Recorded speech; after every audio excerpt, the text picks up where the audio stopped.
Hello Booktube, it's Roz with a poem for Poetry Thursday, a part of the Poetry Challenge, and I was challenged by Brian of Bookish. But this poem is especially for Alan of Big Hard Books of Classics, because he's leading a little kind of group read of the poems of John Berryman in the collection The Dream Songs.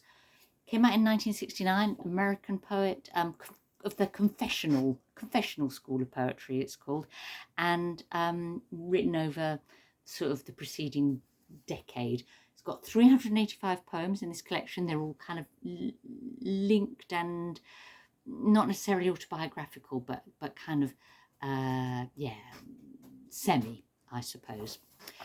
And this particular poem is number 73.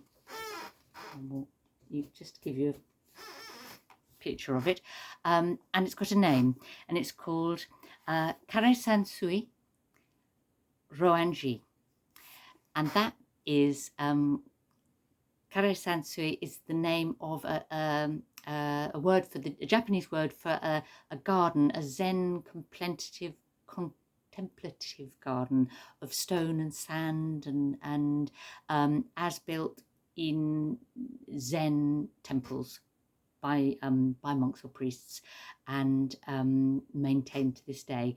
And this particular temple, Ryōan-ji, is in Kyoto, and the character has travelled from America to visit this temple and this garden to discover it.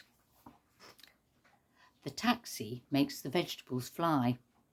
Dozo kudasai, I have him wait. Past the bright lake, up into the temple, shoes off, and my right leg swings me left. I do survive beside the garden. I came 7,000 mile the other way, supplied of engines, all to see. Differ them photographs, plans lie.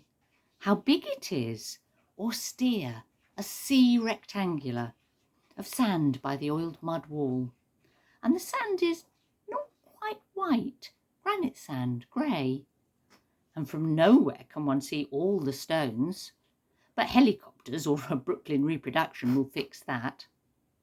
And the 15 changeless stones in their 5 worlds, with a shelving of moving moss, stand me the thought of the ancient maker priest. Elsewhere occurs, I remembers, loss. Through oars and weathers neither it increased, nor did one blow of all his stone and sand thought die. I think it's a wonderful poem about that kind of garden, about the person connecting with the person who made it several hundred years ago, and that it has survived unchanged as something perpetual, beyond loss in a changing world.